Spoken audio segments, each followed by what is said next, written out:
রেজাউল করিম রেজা একটা কমেন্ট করছেন, এই যুগেও মেয়েরা প্রলোভন দেখিয়ে ছেলেদের সর্বস্ব হাতিয়ে নেয়। তাছাড়া পূর্বের বিয়ে গোপন রেখে কুমারী সেজে মেতে ওঠে নতুন প্রেমে, পরে জানাজানি শুরু হয় ভাঙনের সুর। এমত অবস্থায় ছেলের করণীয় কী করণীয়?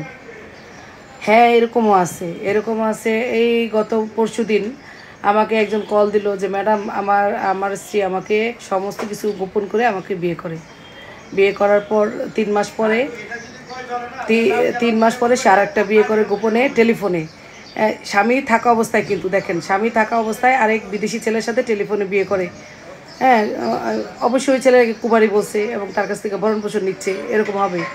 তারপরে কিছুদিন যাইতে না যেতে খোঁজ নেয় যে আরেক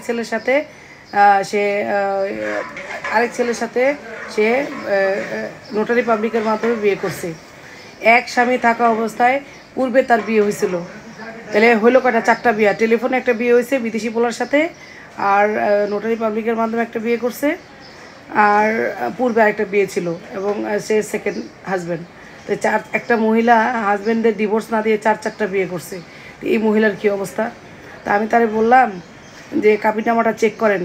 আপনি কিন্তু বলছেন যে কাবিননামা তারা কুমারী সাজে, এই ক্ষেত্রেই তো ওই মেয়েদের শাস্তি দেওয়া যায়। যদি এই ধরনের কোনো মেয়ে কুমারী সেজে অন্যকে প্রতারিত করে, সে কাবিননামাটা আপনি চেক করেন, কাবিননামায় কুমারী লেখা নেই, তখন ওই মেয়ের বিরুদ্ধে আপনি প্রতারণার মামলা দিতে পারবেন।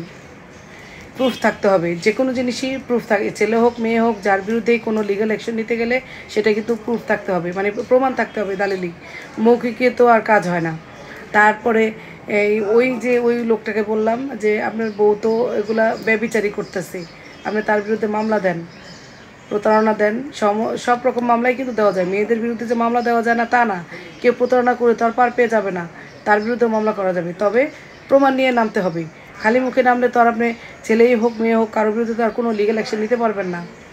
সেক্ষেত্রে যদি আপনি ওই মেয়ে যে কুমারী সে যে প্রতারণা করলো, সেগুলো যদি প্রুফ থাকে, আইনের আশ্রয় নেন, আপনিও আইনের প্রতিকার পাবেন।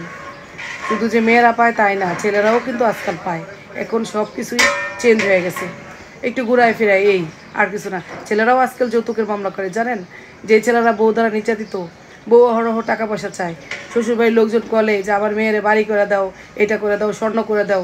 তাই সেই সব নর্মালি ভালোভাবে বললে এক জিনিস, হাজব্যান্ডকে শখ আহ্লাদে বলে সেটা এক জিনিস, কিন্তু এক প্রকার নির্যাতনের পর্যায়ে পড়ে যায়। এটা না করলে সংসার করবো না, এটা দিতে হবে, বাপ মা আটকায় রাখে, তাদের বিরুদ্ধেও কিন্তু আজকাল যৌতুকের মামলা দেওয়া যায় এবং হচ্ছেও যৌতুকের মামলা। এখন আপনি আপনি যে বললেন যে কুমারী সে যেই করছে, তার জন্য করণীয় কী? সে যদি কাবিননামে লিখে থাকে কুমারী এবং পূর্বে তার বিয়ে হয়, সেটা বিয়ে হয়েছে, এটি প্রমাণ যদি থাকে, সেক্ষেত্রে আপনি তার বিরুদ্ধে প্রতারণা মামলা দিতে পারবেন। কারণ সে তো প্রতারণা করছে আপনার সাথে। আপনি যদি জানতেন তার বিয়ে হয়েছে, তাই তো আপনি তাকে আর বিয়ে করতেন না। আর এই জন্যই আমি সবসময় বলি যে কখনোই নিজের ইনকাম পুরোটাই একদম সর্বশান্ত হয়ে বইয়ের অ্যাকাউন্টে বা অন্য কারো অ্যাকাউন্টে দেওয়ার দরকার নাই। বইয়ের অ্যাকাউন্টেই দেওয়ার দরকার কি? বউ যা চায়, বউর কী লাগবে, আপনি বউর চাহিদা পূরণ করেন, তার যেন অভাব অনটন না থাকে, সে যেন কোনো ক্লেম না করতে পারে যে আমাকে তো ঠিক রাখে নাই। এবং বাকি যেটা আপনার টাকা থাকে সেটা আপনি আপনার অ্যাকাউন্টে রেখে দেন, বইয়ের অ্যাকাউন্টে রাখার দরকার নাই। তো কোনো জায়গা যদি কিনেন, অনেক সময় দেখা গেলো যে জায়গা কেনার জন্য টাকা দিতেছেন, সেই টাকাটা আপনি আগে যেই জায়গাটা কিনলেন সেটা আপনি আগে শিওর হন যে আপনার নামেই হয়েছে কি না।